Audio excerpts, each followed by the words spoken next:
Y a-t-il une crise de culture du monde noir? Dans l'affirmative, quels sont les moyens propres à déterminer une rénovation de cette culture? Un public nombreux d'étudiants et d'artistes français et étrangers, mêlés de parlementaires africains, remplit l'amphithéâtre des cartes. Nous reconnaissons M. Léopold Senghor, député du Sénégal. M. Amadoun Dicko, secrétaire d'État à la présidence du Conseil. M. Hassan Sek, les orateurs se succèdent à la tribune. L'écrivain américain Richard Wright. Monsieur le ministre Dicko. Le poète Aimé Césaire, député de la Martinique. Monsieur Saint-Lô, sénateur d'Haïti. Monsieur Cheikh Anta Diop. Monsieur Prince Mars, recteur de l'Université d'Haïti. Le gouverneur Deschamps. Et enfin, le député Senghor conclut les débats sur une note de confiance absolue dans l'avenir et souligne l'importance que revêt dans la conjoncture actuelle ce premier congrès de la culture noire. 1956. Le continent noir est en marche vers l'indépendance. C'est l'émergence des grandes figures de l'Afrique contemporaine, les Senghor, Césaire, Houphouët-Boigny. Par conviction philosophique et religieuse, Hampâté-Bâ a renoncé à toute ambition politique, mais il fait partie de ceux qui alimentent la conscience de l'identité africaine. Il a 51 ans, quand pour la première fois il part pour la France.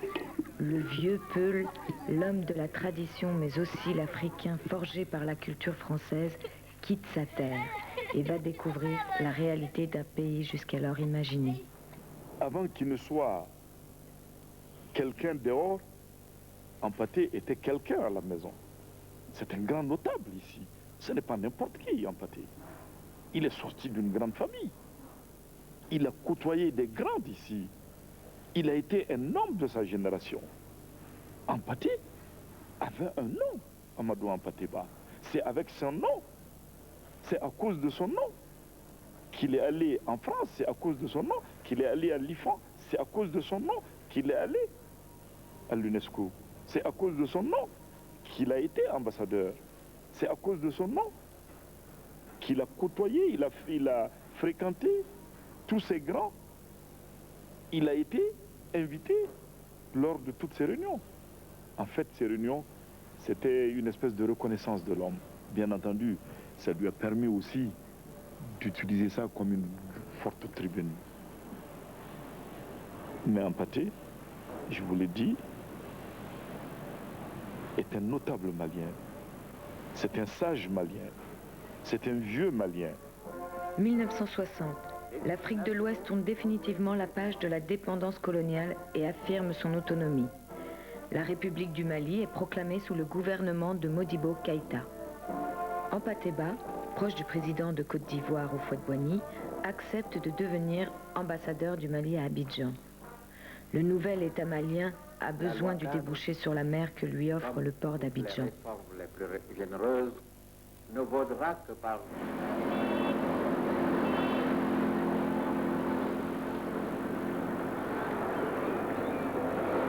Ambassadeur plénipotentiaire, est-ce que vraiment j'étais ambassadeur plénipotentiaire? Il fallait coûte que coûte avoir un port. Je venais en tant qu'un des doyens du pays de sel pour aller demander à Houphouët le port d'Abidjan. Je n'y vais pas pour plaire au gouvernement. J'y vais pour respecter une des prescriptions fondamentales de ma religion. S'il fallait même partir pour être planton et que ça puisse servir à mon pays, j'irai parce que si je ne veux pas, j'ai violé les principes de ma religion.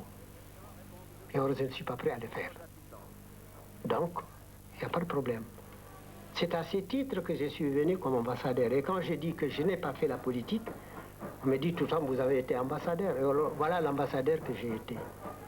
Donc j'étais plutôt gardien de port.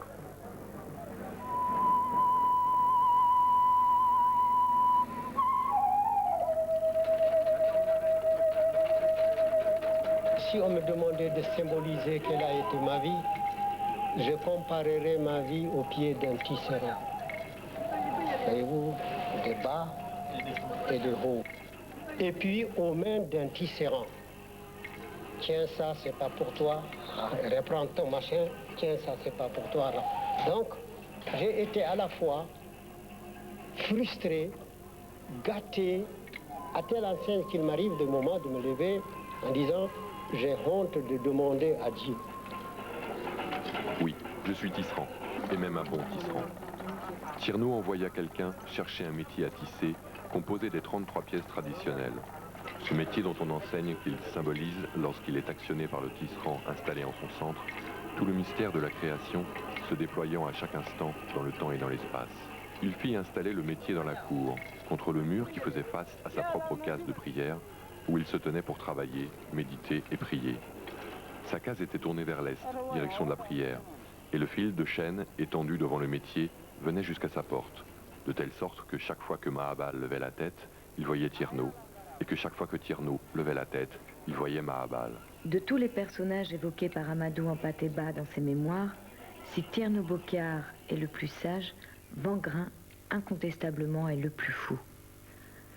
Personnage étrange au regard de la morale et de l'éthique affichée par Hampâté-Bâ, il apparaît dans le second tome des Mémoires. Peu de temps après notre arrivée, comme je sortais des bureaux du cercle où j'étais allé accomplir une démarche, je rencontrai Wangrain. Quand tu étais petit garçon à Bandiagara, me dit-il, tu étais un très bon conteur. Maintenant, tu es commis expéditionnaire. Et j'ai appris que tu avais été reçu premier à tous les examens que tu as passés en Haute-Volta. Cela prouve que tu sais bien écrire en français. Je voudrais te raconter ma vie, afin que plus tard tu en fasses un livre qui pourra servir aux hommes non seulement de divertissement, mais aussi d'enseignement. Me promets-tu de le faire? Je le lui promis. Il me demanda alors de ne le publier qu'après sa mort et d'utiliser non son vrai nom, mais l'un de ses surnoms, Wangrain, afin, disait-il, d'éviter à ses parents tout risque de complexe de supériorité ou d'infériorité. Car, dans sa vie, il y avait eu des hauts et des bas. Ainsi, chaque soir, pendant presque 3 mois, après le dîner et la prière de la nuit, de 20h à 23h, parfois jusqu'à minuit, Wangrain, en grand maître de la parole qu'il était, me restituait son histoire à la manière vivante et détaillée des Africains de jadis. Son fidèle griot, Diéli Mahadi, jouait doucement de la guitare pour accompagner son récit.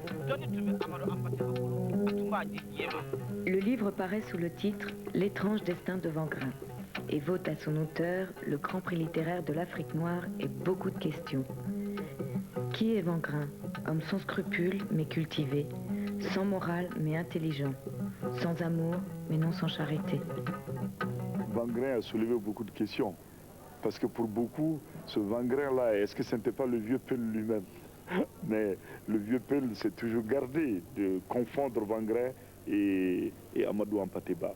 Je pense que les Wangrains ont existé, ils ont joué des rôles très actifs, ils ont roulé beaucoup les gens dans le milieu. Les Wangrains, il y en a eu partout. Hein? C'est le genre de fonctionnaire colonial qu'on a souvent rencontré dans nos brousses. Et le fait que Hampâté ait pu faire parler un tel homme, évidemment, ça a émerveillé tout le monde, parce que dans tous nos milieux, il y a des Wangrains.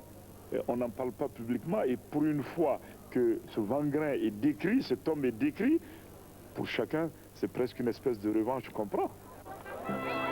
Une longue expérience avait appris à Wangrain que bien souvent, les impressions résultant du premier contact décident de ce que seront les relations entre un administrateur des colonies et ses auxiliaires, particulièrement son interprète. Il savait également, s'étant informé au préalable, qu'au tréfonds de lui-même, le baron Arnaud de Bonneval était plus neurasthénique que méchant. L'armée l'avait aigri. Il s'y était engagé avec l'espoir de redorer le blason de sa famille et de renflouer ses finances, qui n'étaient guère brillantes.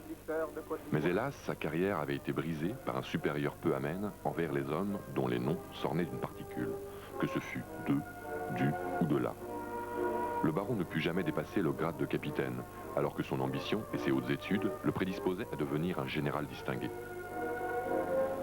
Wangrain fit une révérence bien profonde et répondit à son nouveau commandant de cercle. « Mon commandant, je suis Wangrain, votre nouvel interprète. Quant à ma caboche, elle est telle une écuelle en bois neuve, donc absolument vide et disposée à recevoir ce qu'il vous plaira d'y mettre. Je suis venu ici pour vous servir comme il vous plaira d'être servi. Je ne connais de religion que mon service. Plaire à mon commandant équivaut pour moi plaire à la force supérieure d'en haut. Je fais salam, mais je ne suis pas bigot. Je n'aime pas les chauvins.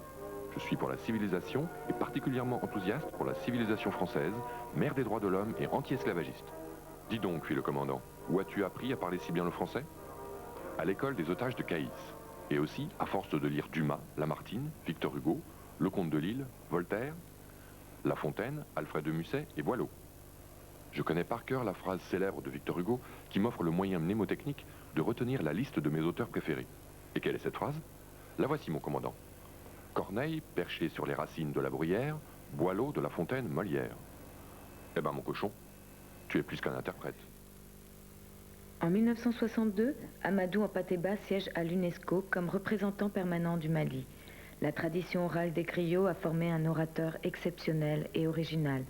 Les élus des nations occidentales découvrent le souffle de l'Afrique et les valeurs fondamentales, mais fragiles d'une culture non écrite, codifiée dans les traditions.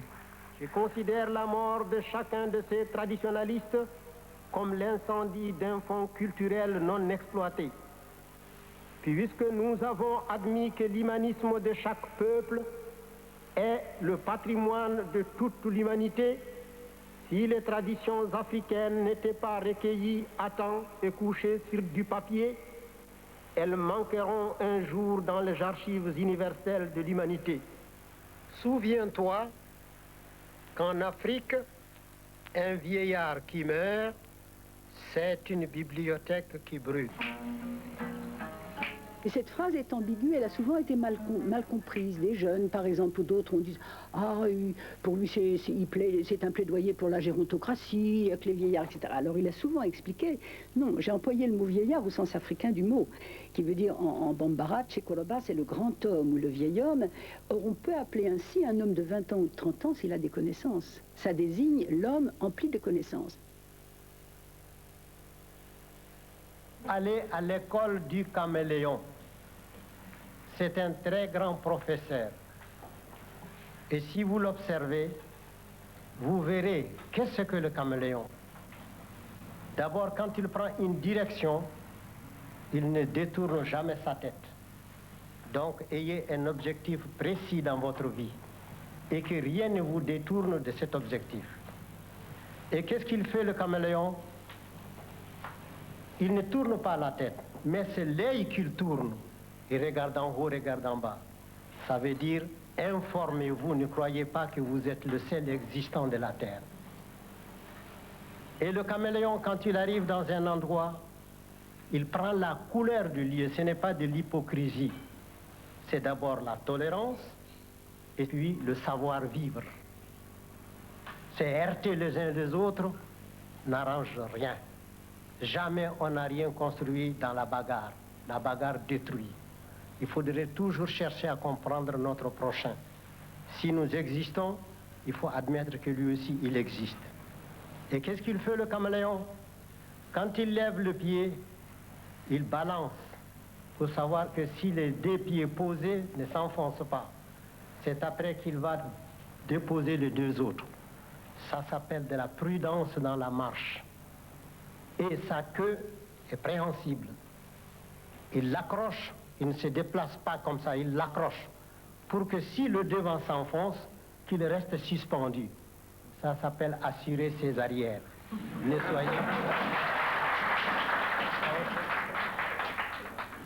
Ne soyez pas imprudent. Allez doucement dans tout ce que vous faites. Si vous voulez faire une œuvre durable, soyez patient, soyez bon. Soyez vivable, soyez humain. Malaika, nakupenda malaika. C'est l'esprit du mal, c'est l'incarnation de la défection. Et la femme, poussée par ça, a dit, bon, si c'est comme ça, j'attends aujourd'hui qu'il revienne. Alors, il revient. Sa femme lui dit, ah bon, tu me prends pour une imbécile. Tu vas épouser une femme que tu caches dans cette pièce et tu me fais croire qu'il y a quelque chose d'ancestral et que la femme ne doit pas voir. Aujourd'hui, moi, j'irai voir ça, advienne que pourra. Il lui dit, je t'en conjure, ne fais pas, ce n'est pas une femme. Ah, il faut que je voie, je ne peux plus croire en toi. Alors un jour que Hilo est allé au pâturage, la femme est allée à petits pas pour aller regarder. Et dès qu'elle a ouvert la pièce, elle a vu Tianaba. en 7 tas. Et la tête de Thiénaba qui était là, Thiénaba la regarde. Et immédiatement, Thiénaba s'est détendu et puis la maison a éclaté. Et Thiénaba est sorti de sa main. Et là, tous les animaux herbivores, tous ont suivi Thiénaba. Alors c'est comme ça que Silo a été très surpris de voir tout son troupeau comme attiré par un aimant qui dit hop, le malheur est créé. Ma femme a dit voir mon frère. Alors il est arrivé, il s'est mis maintenant à pleurer, à chanter, à demander pardon. Alors Thiénaba lui dit, je ne reprocherai jamais à un homme d'avoir fait une faute parce que la femme s'est mise en travers de sa route. Il dit parce que la femme, c'est la chose la plus extraordinaire que Dieu ait créée. D'abord, c'est son propre laboratoire, c'est son propre atelier dans lequel lui-même il travaille. Il n'y envoie ni ange ni génie. C'est la matrice de la femme où la goutte d'eau se transforme pour être un être humain. Quelle que soit la force d'un homme, quelle que soit son intelligence, quel que soit son rang social, il tombe dans une femme, s'il tombe dans une femme, il y est dilué comme un morceau de terre se dilue dans l'eau. Parce que l'homme, c'est un morceau de terre et la femme, c'est l'eau. Elle avale l'homme. Autant dans l'accouplement, elle avale le sexe de l'homme, autant elle avale son esprit. La femme est un gouffre où l'homme tombe sans merci. Alors, prends un bâton de Diospyros. Mets-toi à taper les animaux, parce que tu ne pourras plus les arrêter. Alors, chaque animal tapé est comme fiché en terre et ne peut pas bouger. Et alors, les autres ont suivi, et Thiénaba a fait comme ça jusqu'au lac d'Ebo, où il est rentré avec tous les animaux.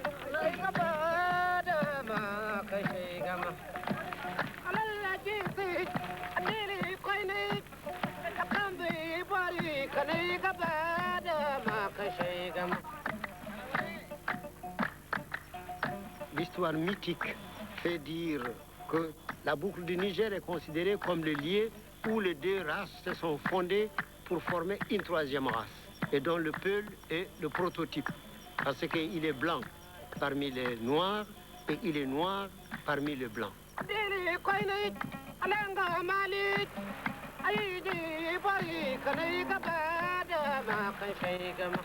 On l'appelle parfois dans l'initiation la chauve-souris des hommes.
joɗonode kalba kol joɗi karƴali kayeji punta kankeji am e nagge santata ɗum goboru sartata rondinama sañ garji aali saɗɗa reedu sari mange towratake garɗa todde teddatoke barki noon janjito rewa barinke pullo baguel am e sorali midi soƴƴaki minuit aduna ka yo balɗe joman ka yo bawɗo fa bo barinke fa balaɓe nagge ɗata am ɓe fanɗi siga yari siri photo mum signinama siwli waagi singi bisimilla ceedi horanama dulɓe hoddi e dubiji ittoɓe dokkuru inde mum yodduluru mbeɗe juro carŋi e capati ƴeta capaali punta canaba albarka callugol e caaje caɗe mum pota darje mbaba darabu haala cefalngal ha boraka dappe ceeɗu kootiya korsi caabeje debbo jonkornalam e yuɓɓali kofi ñayrali kono ma jugganma e koɗal buulel koɓe cuddi koppi mum konol mikoro koba sanguela am eddu ha yaasi an ɓurnayi burema kone jafraji ɗon winde jafraji guuɓe waɗi koɓan ngaari koneji muncata so le premier initié Peul a appris tous les secrets de Koumen, le berger des animaux. Le premier, c'est Silé Sadio. Silé, c'est le diminutif de Suleiman. Par Suleiman, Salomon, il y a une relation entre les Peuls et Salomon. Ce qui fait remonter très loin la tradition de Koumen. kay gara mali maadi kurba doyowal e maaji inde mum yommaliya cogguddetengal e masina somi ke gila e sonare sowi kandi gila e kuñol jodde soddire coli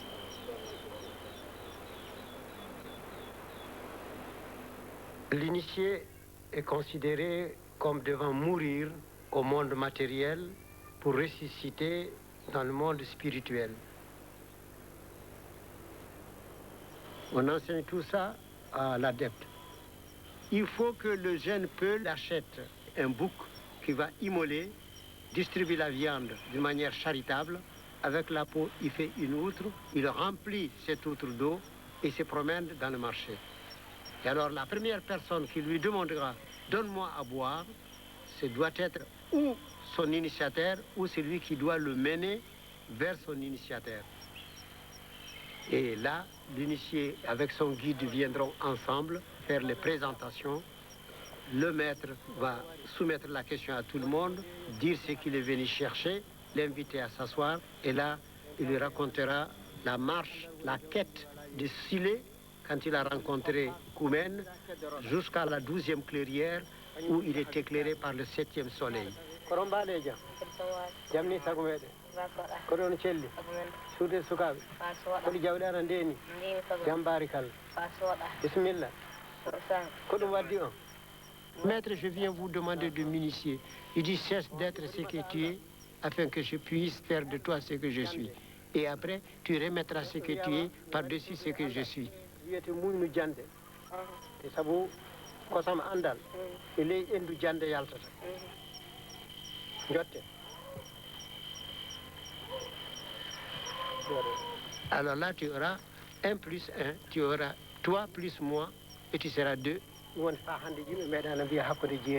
nani jeeri e waalo woɗen andi jeeri e waalo eyo Silé Sadio kanko woni jiiɗo Koumen arande kanko janginta yimɓe a yii limaɗo wondi e sasama ndiyam a yii adiɗo fuu yiitude ɗum so yaadi e Koumen fa yettoyi suudu foroforondu woni debbo Koumen yo kanko halfina sirru kosam jokkuyam hurr wi hurr hurr hurr hurr hurr fitan fiiran fiili filli filti ɗum woni konngol nayi fa hoggo uddito wotere ɗo wotere ɗo wotere ɗo wotere ɗo sabu sirgal yo ni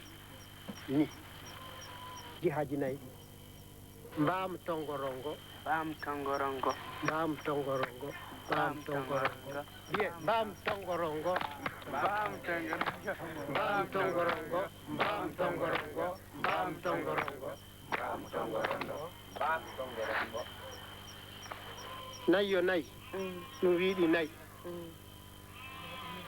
ranewe ngel ɓalewe ngel woɗewe ngel e oole ngel ɗum hawrtata e cuuɗi baaba fulɓe nayi Diallo Ba Sangari Sidibe yo toon woni to jangete sirru pullo fuu jiɗɗo andude sirru jaati min mo garɗa ɗo o Le néophyte va à l'aventure. Et c'est là où il va surprendre Koumen, qui lui aussi va à l'aventure. Et chaque matin, sa femme Foroforondo lui dit, va chercher un agneau. Alors, il s'en va et il va se coucher sous un arbre. Et là, il se met à dire, ma voix, je suis Koumen.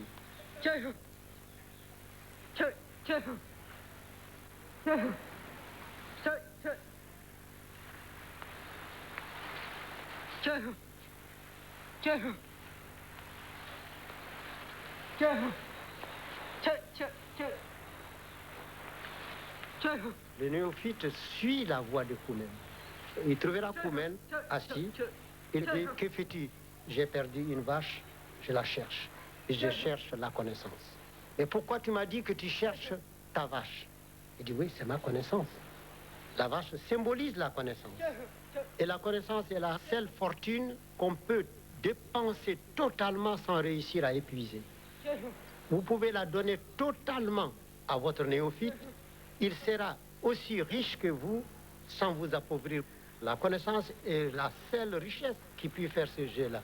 Rester et partir sans quitter.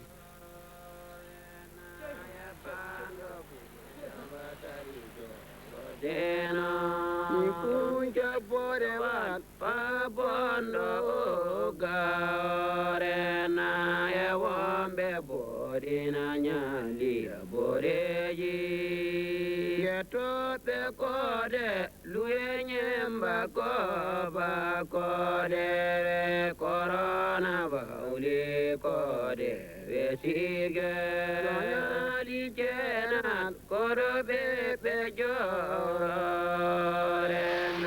ya bando fune sambazari jorosena ikede nyave paya vadanyala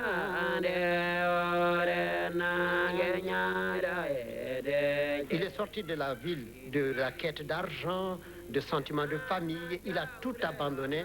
Il est rentré dans la cité de Dieu, où tout est silence, où tout est fleur, tout est vert, et où tout est beau, mais chaotique. Parce que là, le caïcédra amer pousse à côté du papayer sucré. C'est en somme la réunion des contraires, la terre, l'eau, l'air et le feu. Ces éléments sont réunis dans une marmite supposée représenter le cosmos.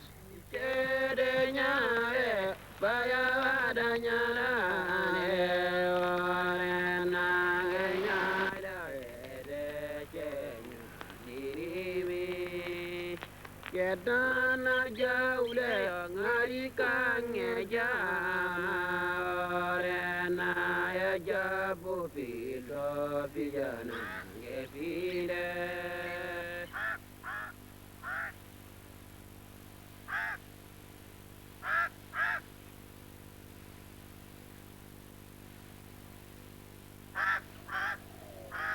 L'homme initié est la synthèse de l'univers.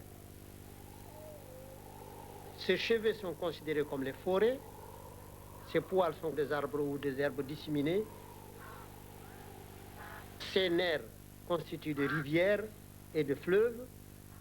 Tout est une analogie entre l'état de la terre et l'homme lui-même.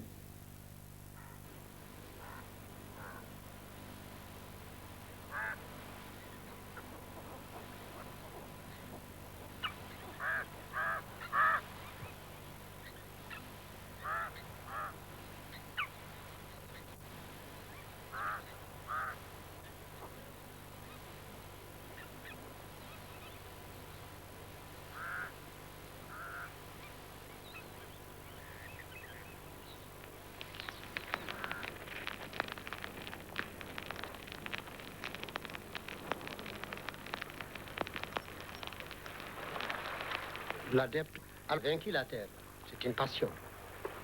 Vaincu l'eau, c'est une autre. Il a vaincu le feu, c'est une autre. Alors là, il est vainqueur. Vainqueur de qui? De lui-même. Parce que la guerre la plus difficile à gagner, c'est la guerre de soi-même.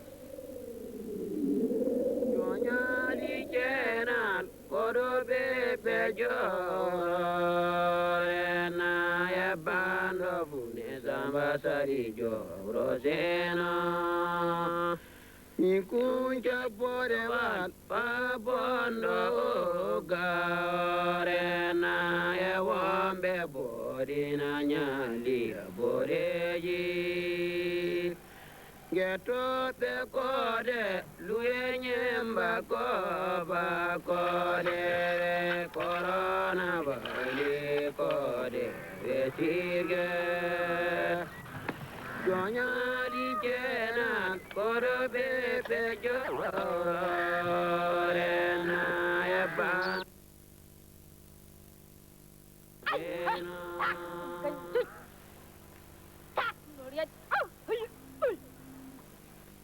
Gần với dân ta chơi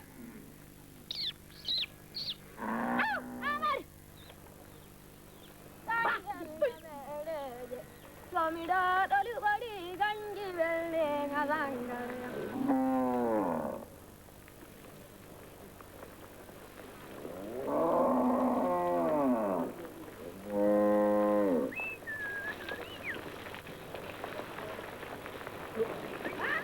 mana gak tidak keluar kan?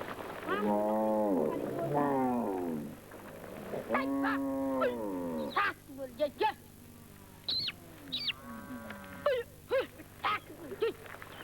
Tak berkubuat awak kita.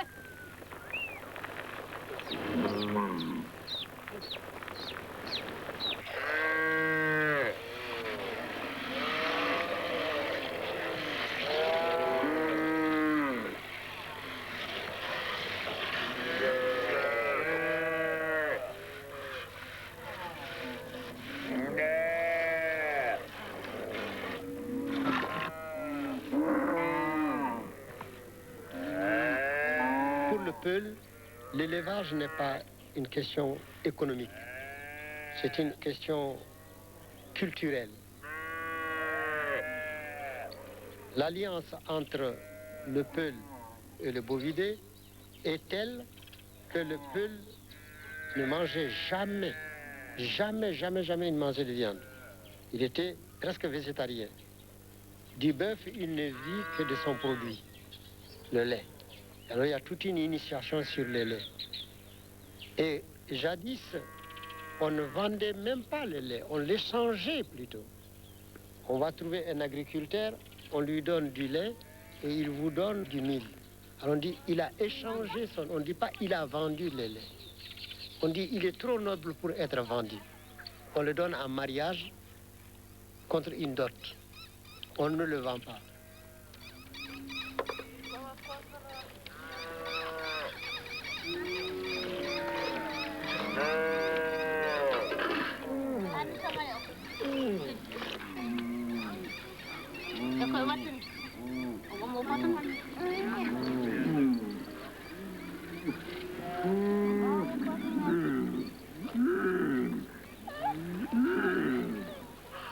On ne tourne jamais le talon au lait.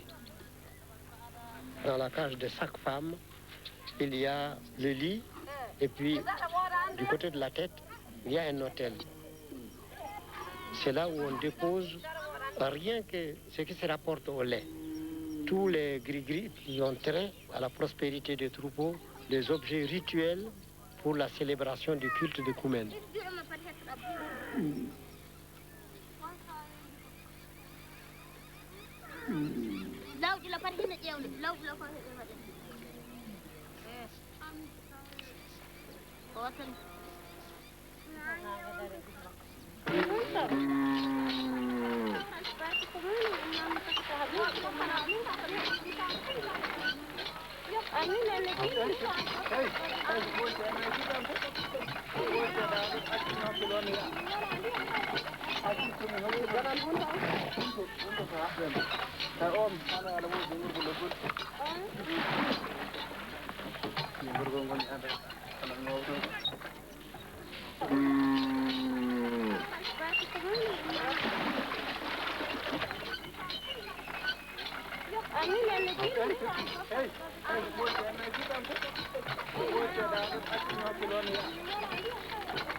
Nous avons toujours émigré, nous avons toujours marché au gré des pâturages et des points d'eau.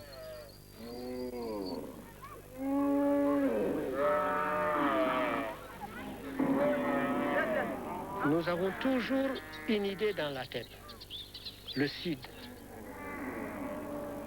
Le sud s'appelle dans la langue peul Horehulo, la tête de l'herbe, la tête de la prairie.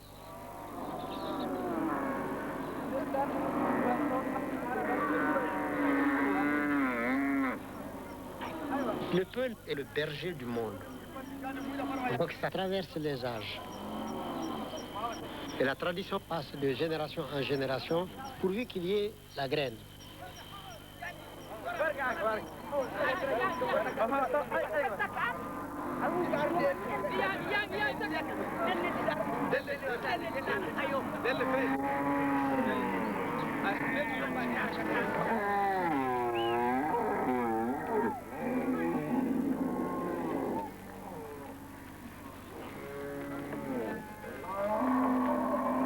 Dans l'enseignement peul, le Silatigi commencera d'abord par enseigner à l'adepte qu'est-ce que l'homme.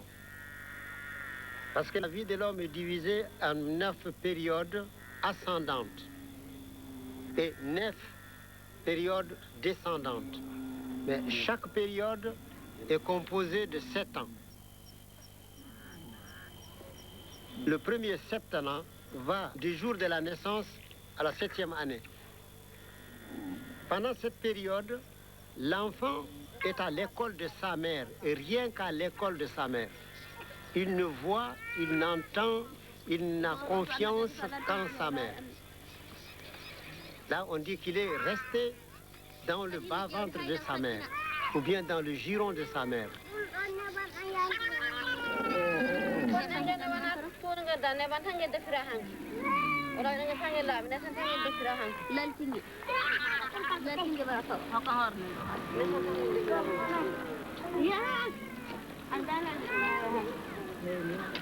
Dès qu'il entre dans le 2e septennat, tout en restant relié à sa mère, il apprend au dehors. Mais ce qu'on lui dit au dehors, il l'enregistre, il vient toujours demander confirmation à sa mère. Si sa mère ne lui confirme pas, immédiatement il rejette ça. L'enfant dira par exemple, aujourd'hui notre maître nous a dit cela, maman, est-ce que c'est vrai? Et il restera comme ça toujours attaché à sa mère jusqu'à l'âge de 14 ans. Il a fini le 2e septennat.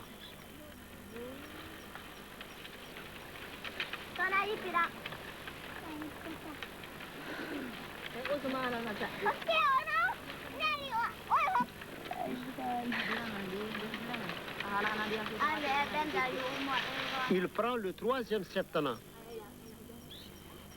Là, il est indépendant de sa mère. Il commence à contester. Quand sa mère lui dit, non, tu n'as pas compris, maman, c'est pas comme ça. Parce qu'il va vers sa majorité, il est en train de s'affranchir. Et quand il a fini le 3e septennat, il a 21 ans, il n'est plus avec sa maman. Son cerveau est considéré en ce temps-là comme un couscoussier. On a fait de milliards et de milliards de petits points. Chaque point est une porte d'entrée de la connaissance.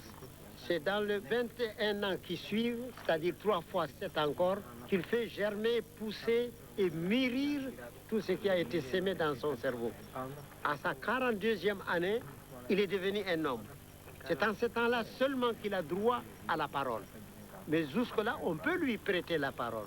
Mais il n'a pas droit à la parole. Il ne contestera pas.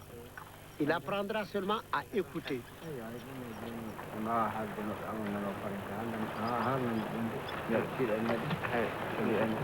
hannam e so ɓe yehi fu ɓe nel e ayo ɓe nel ɓagaseji ɓe nelda e hunde seeɗa seeɗa ko nafa wona keewa e leydi ndi laaren du yalla leydi ndi heewa fuɗ enen ñaama ɗum ɓuri moƴƴude ɗum ɓuri sabi nayi woni ko nafata fulɓe ɗo du ɓe jaɓata nayi ɗi ñaama gafe wona ga ɓe gaɗi ji ko gese. Il a mis 21 ans pour apprendre, 21 ans pour mûrir et parfaire ce qu'il a appris. Alors il doit rendre ça. Il est tenu à enseigner obligatoirement. Et ce qui l'amène jusqu'à 63 ans. Il est considéré comme mort.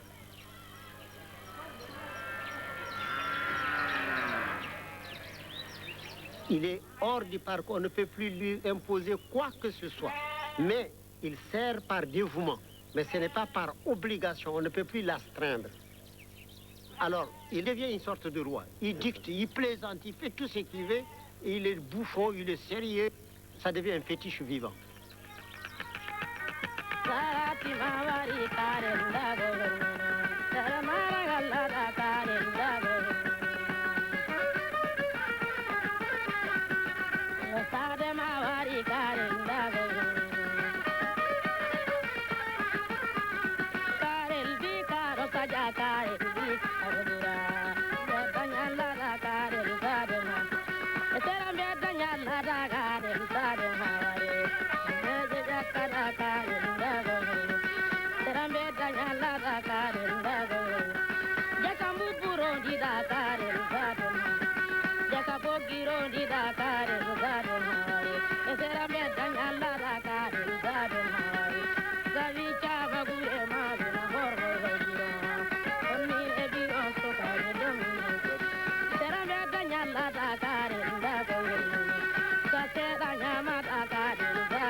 Quelle est ta coiffure?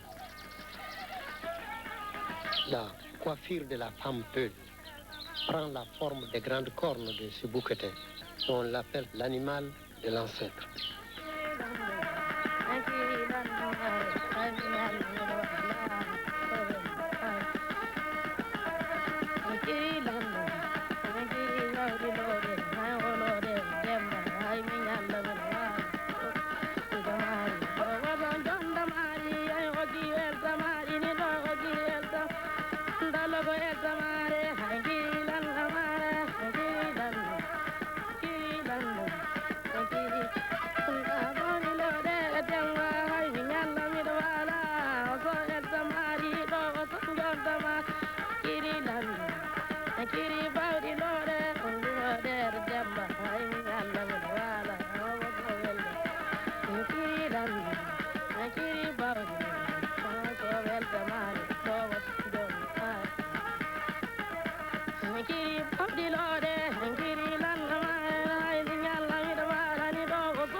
On a au bois. Mais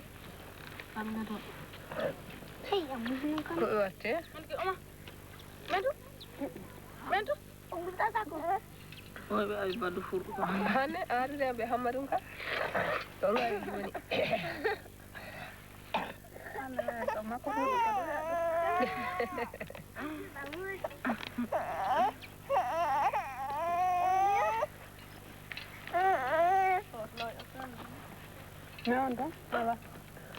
Les délicatesses.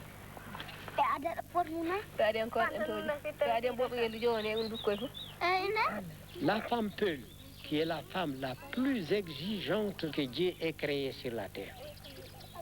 Tellement c'est la femme la plus difficile que Dieu ait créée. L'homme qui supporte une femme Peul peut supporter de coups de lance. Chaque parole de la femme Peul est une lance qui transperce.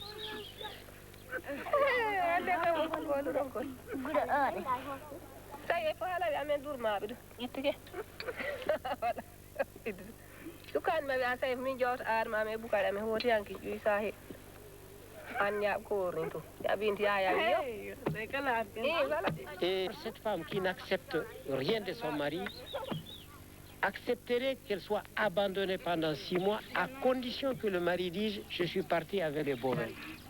Pour lui, les bovins, c'est sa sœur. Ce n'est pas une rivale, c'est sa sœur.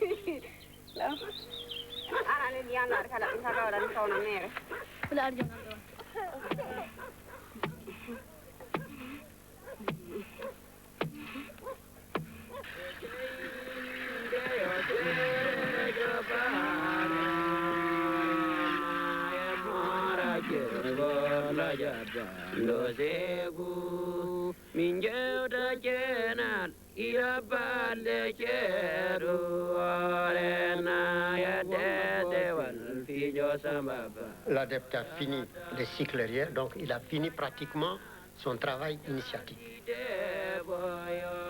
La récompense de cela sera le jour du repos, où lui, la femme de Koumen, Foroforondu, Nourbele, c'est-à-dire le bovin sacré, et le soleil lui-même, ils vont se trouver tous ensemble.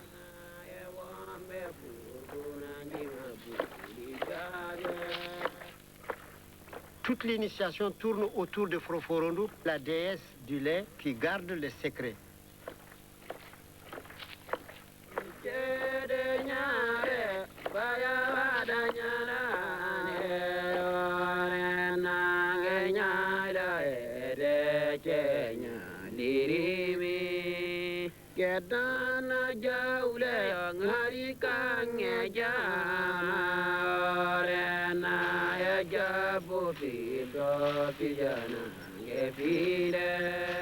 Par la vertu du lait et du beurre, il est maintenant apte à recevoir la lumière sans qu'elle puisse ni l'éblouir ni l'anéantir.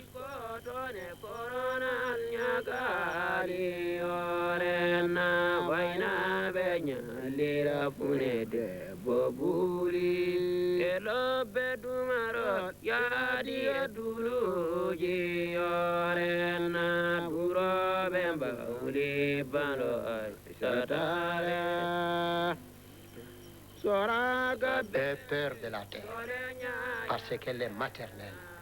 Est père de la terre, elle est étendue, tu la foules de tes pieds, tu la martyrises, elle ne dit rien, elle t'attend. Tu ouvres ses entrailles pour y extraire tes parures, elle t'attend. Tu grattes au-dessus de sa surface pour semer ta nourriture, elle t'attend. Redoute la terre parce qu'elle est patiente, parce qu'elle est sûre de gagner. L'adepte René.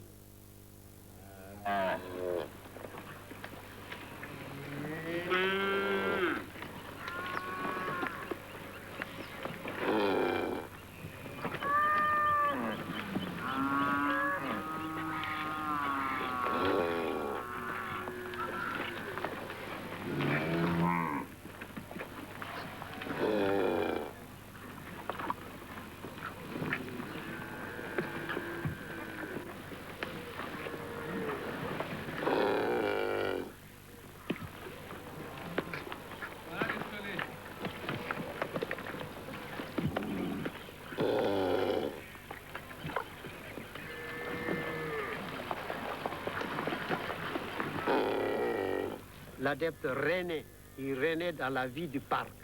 Il devient maintenant un nouvel homme, un initié.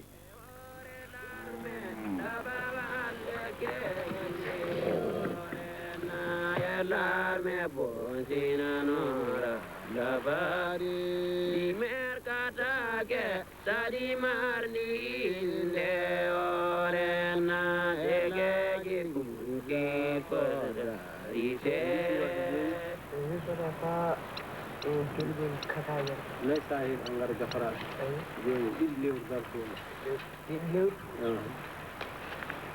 Pour terminer l'initiation, Koumel lui a donné le secret du élève.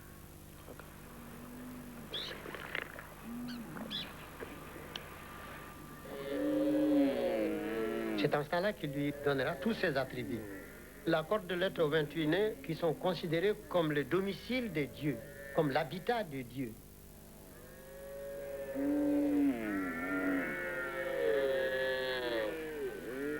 Ils correspondent aux 28 jours de la lune.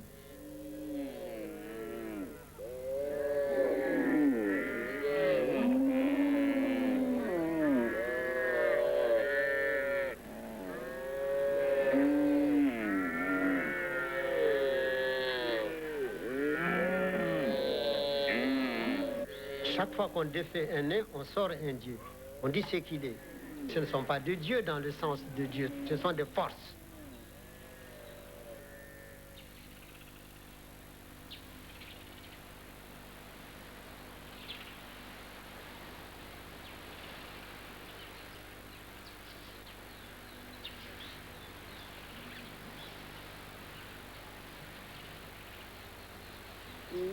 Panyalo ningara nyangande orena ya kedenya barolo nyalane punja charngal ila chali de boyorena ella nyuro bolewa mesani kera murtani mura ede sena orena ewambe bunangi mabuli jaje etandi kotone korona nyakari orena vaina benya lira punede bobuli elo bedumaro yadi edulu.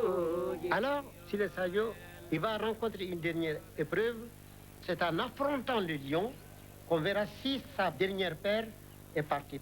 Alors, il lutte contre le lion pour aller en faire maintenant son talisman. L'initié ne doit pas avoir peur. Vivre ou mourir doit être absolument identique pour lui. C'est pourquoi la mort n'est pas considérée chez les initiés comme une mort, mais c'est un déménagement. On quitte une cité pour une autre. S'il sort de cette épreuve, c'est en ce temps-là qu'il verra l'initiateur final.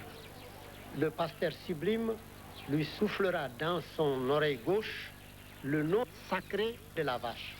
Ainsi, on lui a donné le nom incommunicable.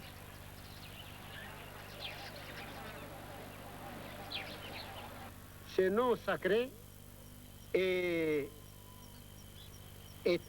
tellement important que je veux vous raconter une anecdote qui va illustrer l'importance. Quand je suis allé faire subir mes initiations au Ferlo auprès de Ardo Dembo, c'était l'un des plus grands silatigi de la région, c'est-à-dire l'initié passé maître. Bon. J'ai passé un mois avec lui, c'est-à-dire toute une liaison pour qu'il puisse chaque jour, les 28 jours de la lune, me dire ce qu'il faut faire chaque jour, chaque jour à son enseignement avec sa divinité jusqu'à l'épuisement. Et alors le jour où nous devions nous séparer, il me dit ceci.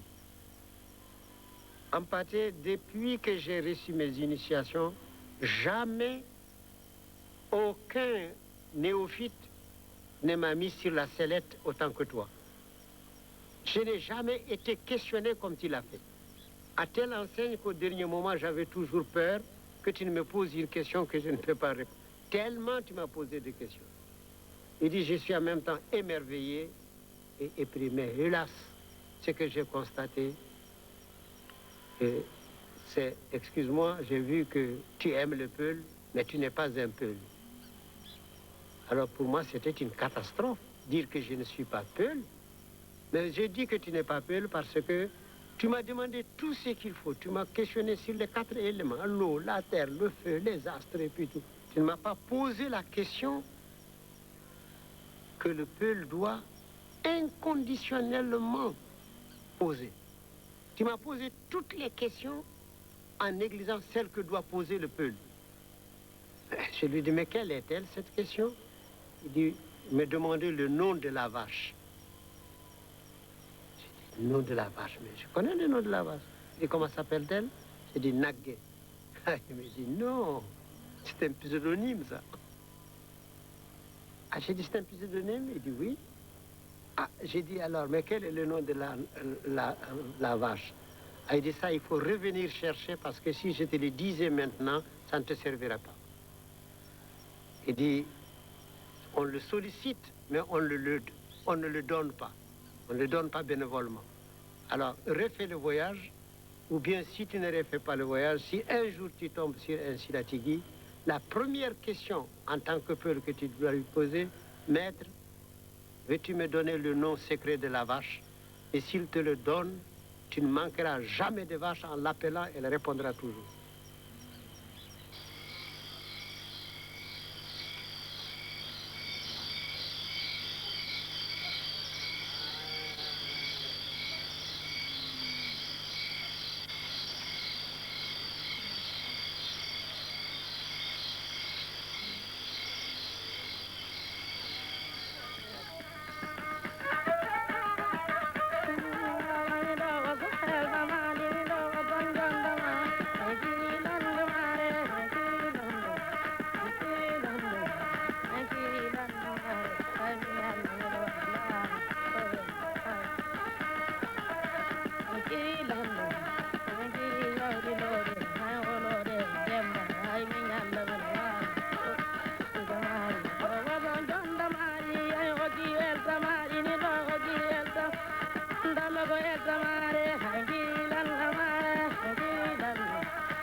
Au service de ses semblables et de sa foi.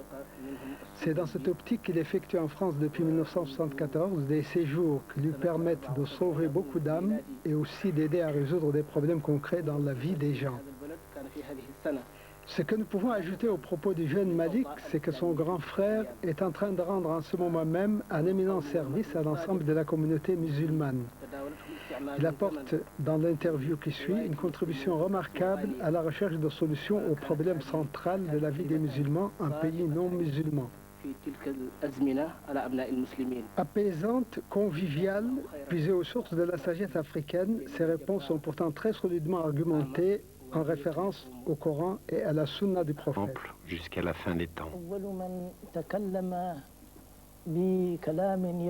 C'est moi qui vous remercie pour les services que vous rendez à l'islam et aux musulmans.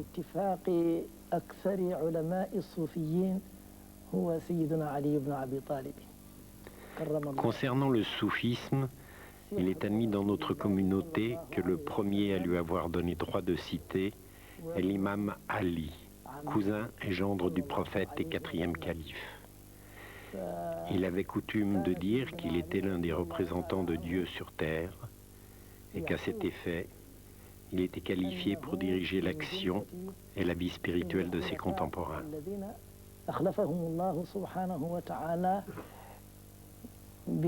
À l'époque des successeurs du prophète, l'islam avait une seule voie, une seule autorité, une seule volonté.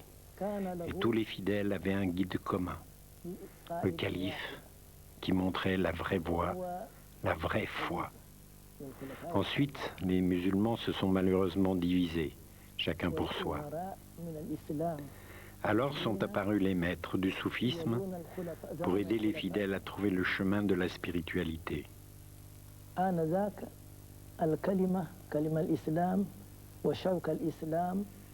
Dès cette époque, ceux à qui Dieu avait donné la connaissance savaient qu'il y aurait un nombre déterminé, limité de maîtres, c'est-à-dire de saints fondateurs de confréries.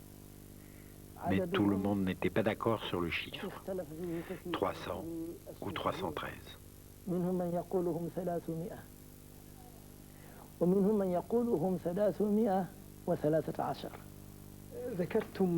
voulez dire 313 maîtres du soufisme à cette époque-là?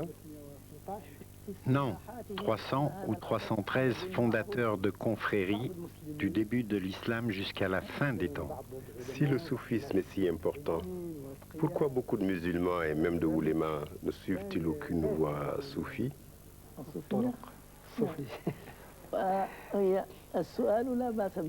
Étant donné votre qualité, je pourrais répondre en citant cette parole bien connue. Celui qui est interrogé ne connaît pas mieux la réponse que celui qui l'interroge. Je ne peux ajouter qu'une évidence. Le soufisme n'est pas une obligation pour chaque musulman, même si tout ce qu'il préconise est recommandé, parce qu'il s'agit en fait d'un choix volontaire pour ceux qui en ressentent le besoin et en acceptent la discipline, qui est exigeante. Un choix pour aller plus loin dans la connaissance de Dieu, dans l'approfondissement de leur spiritualité et pour mieux conformer leur vie à l'idéal dont le prophète a donné l'exemple. Le soufisme n'est pas une obligation. L'aspiration à la perfection n'est pas une obligation. C'est un plus, extraordinairement important. Le soufisme en général, d'accord, mais la Tijani en particulier, votre propre confrérie, cher Mansour, qu'apporte-t-elle de plus? Qu'est-ce qui la distingue des autres confréries?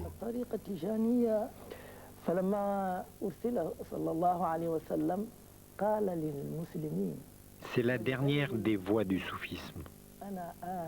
Le prophète Mohammed, Dieu le bénisse, a été le dernier des prophètes. Ce qui prouve du reste, concrètement, l'histoire. En 14 siècles, il n'y a pas eu un seul prophète. Son message est le plus complet, universel, car il intègre et résume tous les messages précédents.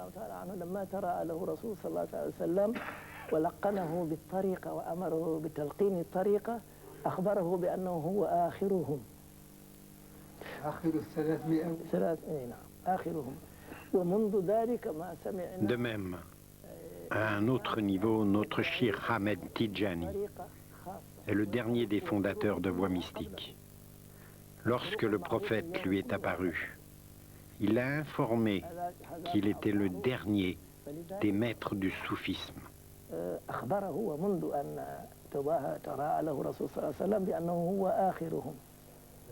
وهو خاتمهم هكذا وأيضا خاتم لما سبق خاتم الأولياء فبهذا الختام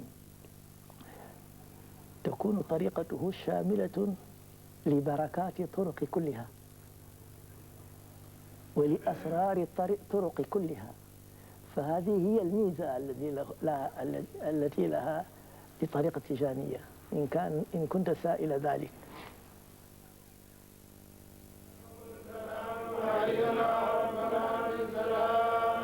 الدولة غير المسلمة فضغطت الدولة عليهم بمنع واجبات الدين، منع نفسها، الواجبات نفسها.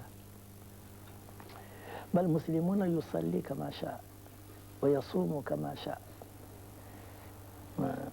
ليس هنالك قانون تعارض في ذلك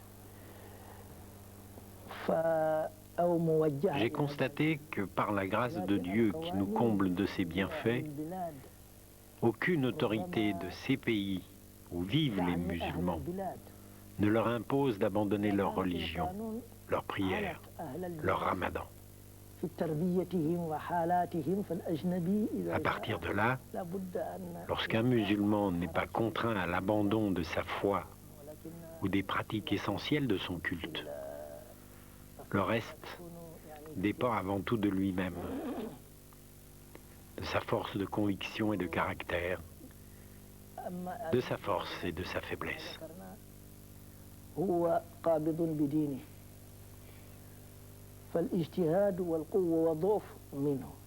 Certes, certains problèmes se posent parfois, mais dont il faut relativiser la gravité. من إضافات مما يضاف إلى جاليات الدينية التي تحت هذه الدول بسيطة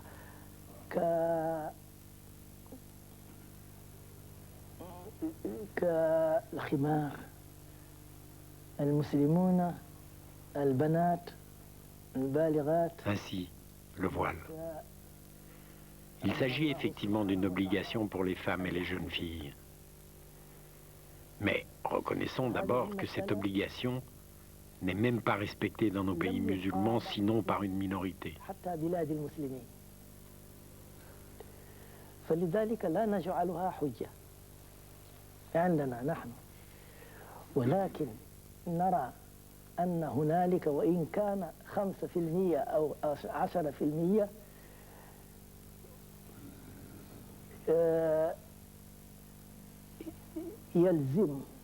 Cependant, même si seulement une petite minorité souhaite la respecter, on devrait lui permettre de le faire. Et les responsables musulmans se doivent de l'y aider. Si cela s'avère impossible, on doit respecter la loi du pays concerné. D'ailleurs, les oulémas ne disent-ils pas « La nécessité rend licite ce qui est illicite ».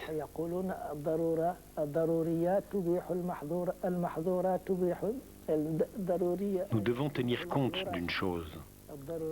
La loi qui s'impose est celle du pays où on vit.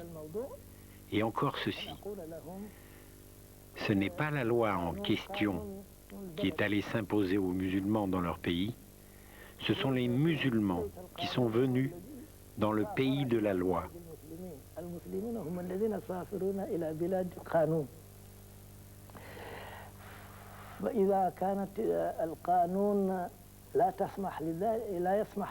Or, la loi se fait en fonction des sociétés, de leurs besoins, de leurs coutumes.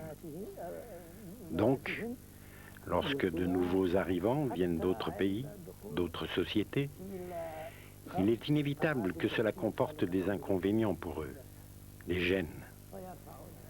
Mais il faut chercher des accommodements. Ainsi, concernant les filles et l'école, pour celles qui tiennent au voile et qui sont une minorité, elles pourraient le garder avant d'entrer à l'école et le reprendre en sortant de l'école. C'est simple.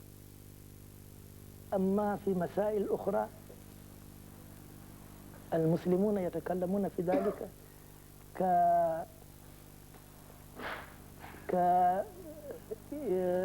يعني امرأتين لا امرأتين تعدد الزوجات.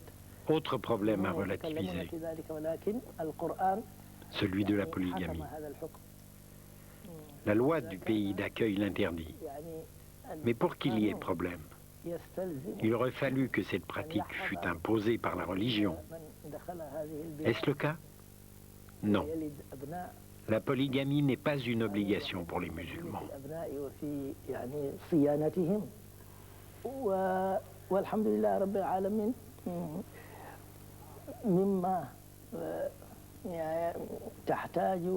Par contre, si nous devons mettre l'accent sur un problème très important pour les croyants, ce sera celui des mosquées.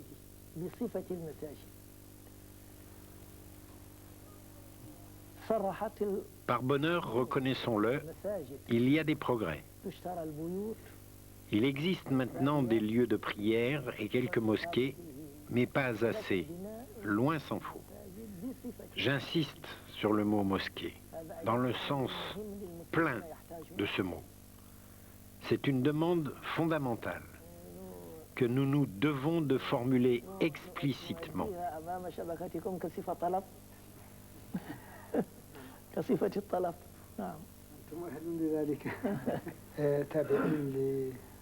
Revenons, si vous voulez bien, aux spécificités de l'islam africain. On cite généralement le fait que c'est avant tout un islam confrérique.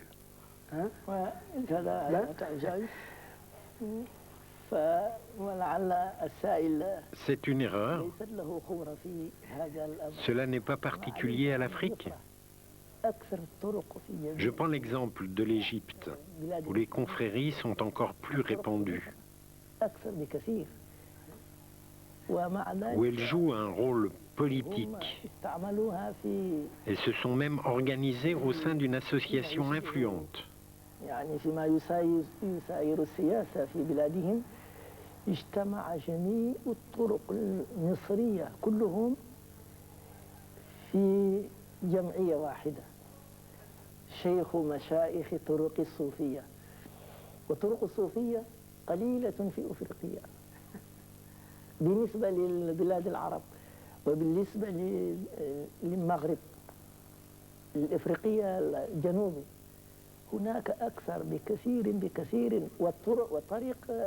والطريق في السنغال.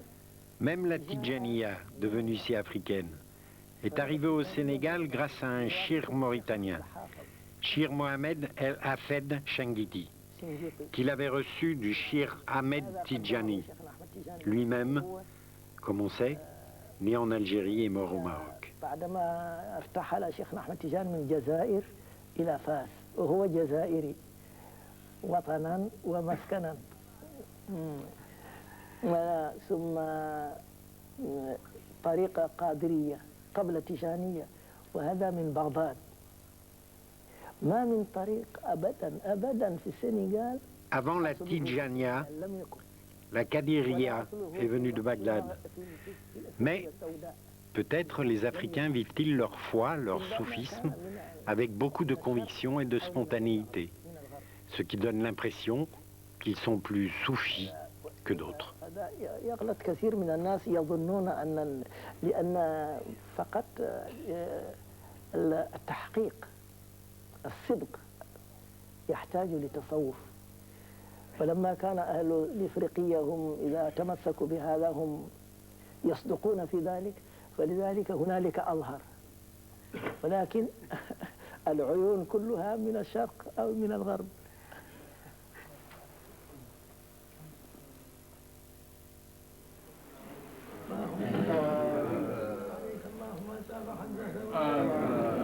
وسلم ما فاهد الربا وطاب منه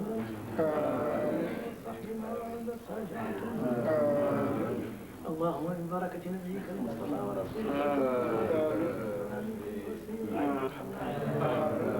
بعد الموت برحمتك يا أرحم الراحمين يا رب العالمين يا رجل وما ذلك الله. اللهم صل على سيدنا محمد خاتم ما سبق ناصر الحق والهادي إلى صراطك المستقيم وعلى آله حق قدره. إن الله وملائكته.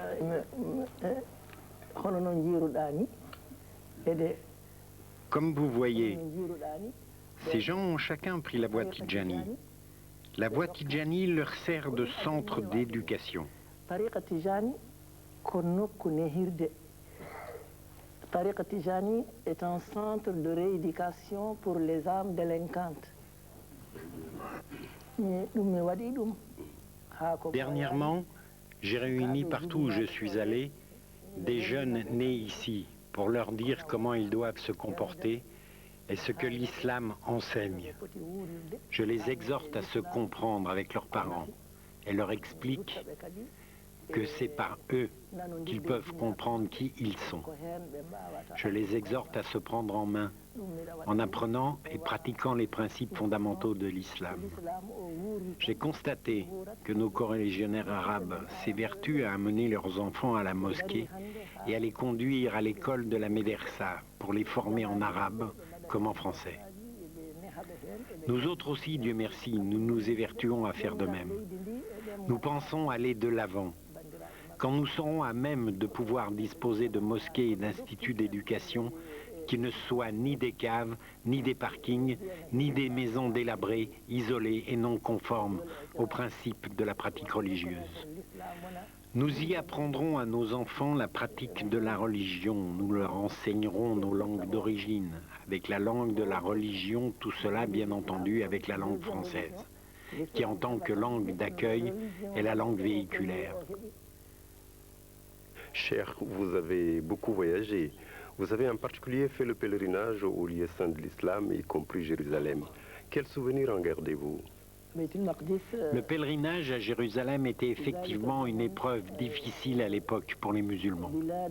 Il fallait passer par l'ambassade d'Israël au Caire, qui exigeait au minimum une semaine pour donner les visas. Mes compagnons y sont allés. Je leur ai dit que j'attendrais pas une semaine. Finalement, il s'est produit quelque chose de tout à fait inhabituel selon les témoins. Une dame est arrivée ce jour-là et a rendu nos passeports au bout de 3 jours avec les visas. Nous avons prié à la mosquée d'Aqsa, où j'ai dispensé les enseignements de la Tijaniya aux fidèles présents qui m'ont demandé de diriger la prière ce jour-là.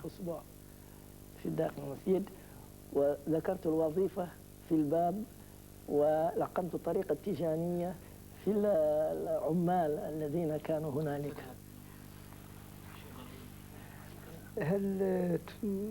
Tcherno, voulez-vous dire un mot pour conclure?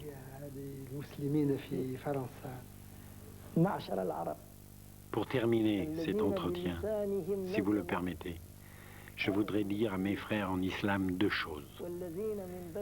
Suivez la voie juste, la sunna du prophète et de ses successeurs. Si vous le faites, il ne vous arrivera que du bien. Évitez les divisions. Je m'adresse en particulier à mes frères arabes. Vous, dont le sang est celui du prophète, vous, sur qui les autres musulmans sont en droit de compter comme بمنع واجبات الدين، منع نفسها، الواجبات نفسها. بل المسلمون يصلي كما شاء ويصوم كما شاء. ليس هنالك قانون تعارض في ذلك. J'ai constaté que par la grâce de Dieu qui nous comble de ses bienfaits, aucune autorité de ces pays où vivent les musulmans ne leur impose d'abandonner leur religion, leur prière, leur ramadan. À partir de là, lorsqu'un musulman n'est pas contraint à l'abandon de sa foi ou des pratiques essentielles de son culte, le reste dépend avant tout de lui-même, de sa force de conviction et de caractère, de sa force et de sa faiblesse.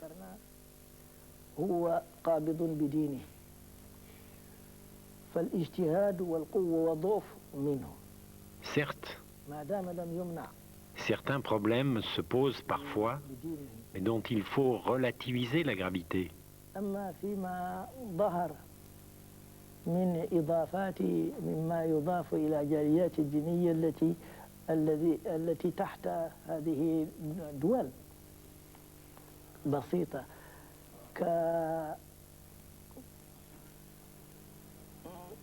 كالخمار المسلمون البنات البالغات. Ainsi, le voile. Il s'agit effectivement d'une obligation pour les femmes et les jeunes filles. Mais reconnaissons d'abord que cette obligation n'est même pas respecté dans nos pays musulmans, sinon par une minorité. حتى بلاد المسلمين فلذلك لا نجعلها حجة عندنا نحن ولكن نرى أن هنالك وإن كان 5% أو 10%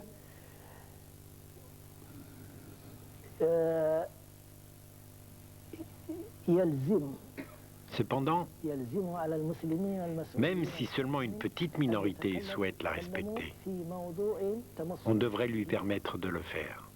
Et les responsables musulmans se doivent de l'y aider. Si cela s'avère impossible, on doit respecter la loi du pays concerné. D'ailleurs, les oulémas ne disent-ils pas « La nécessité rend licite ce qui est illicite ».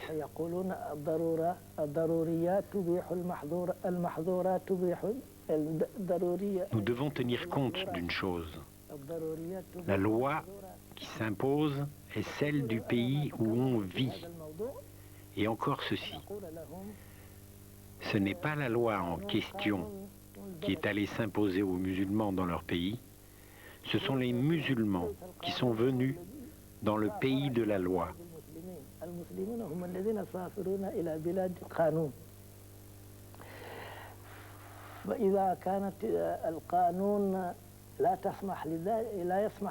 Or, la loi se fait en fonction des sociétés, de leurs besoins, de leurs coutumes. Donc, lorsque de nouveaux arrivants viennent d'autres pays, d'autres sociétés, il est inévitable que cela comporte des inconvénients pour eux, des gênes. Mais il faut chercher des accommodements. Ainsi, concernant les filles et l'école, pour celles qui tiennent au voile et qui sont une minorité, elles pourraient le garder avant d'entrer à l'école et le reprendre en sortant de l'école. C'est simple.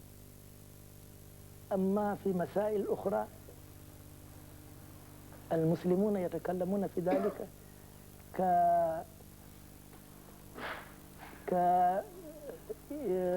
يعني امرأتين لا امرأتين تعدد الزوجات. Autre problème à relativiser, celui de la polygamie. La loi du pays d'accueil l'interdit. Mais pour qu'il y ait problème, il aurait fallu que cette pratique fût imposée par la religion. Est-ce le cas? Non. La polygamie n'est pas une obligation pour les musulmans.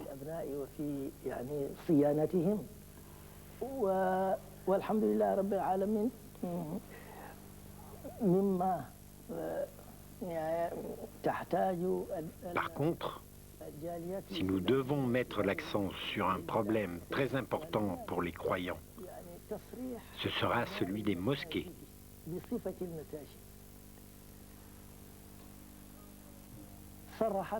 Par bonheur, reconnaissons-le, il y a des progrès. Il existe maintenant des lieux de prière et quelques mosquées, mais pas assez, loin s'en faut. J'insiste sur le mot mosquée, dans le sens plein de ce mot. Revenons, si vous voulez bien, aux spécificités de l'islam africain. On cite généralement le fait que c'est avant tout un islam confrérique.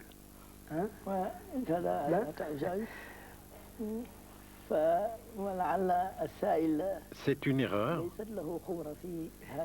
Cela n'est pas particulier à l'Afrique. Je prends l'exemple de l'Égypte, où les confréries sont encore plus répandues, où elles jouent un rôle politique et se sont même organisées au sein d'une association influente.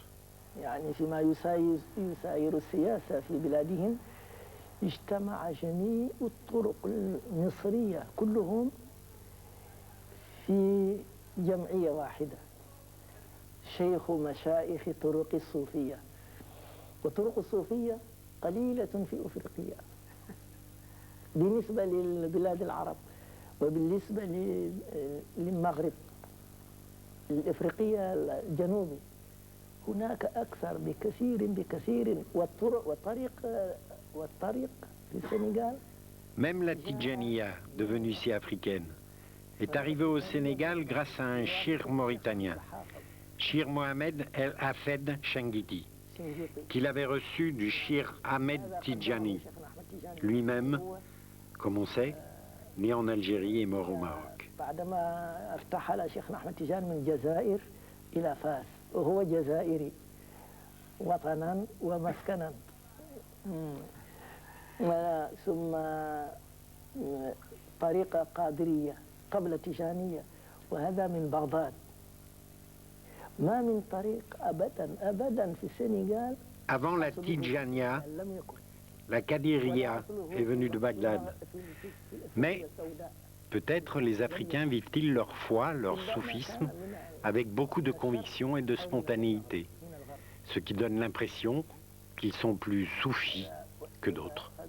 يغلط كثير من الناس يظنون لأن فقط التحقيق الصدق يحتاج لتصوف فلما كان أهل الإفريقية هم إذا تمسكوا بهذا هم يصدقون في ذلك فلذلك هنالك أظهر ولكن العيون كلها من الشرق أو من الغرب.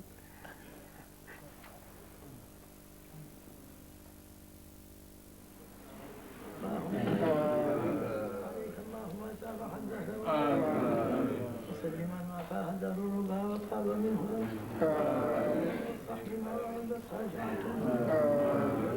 اللهم ببركة نبيك المصطفى ورسولك بعد الموت برحمتك يا أرحم الراحمين يا رب العالمين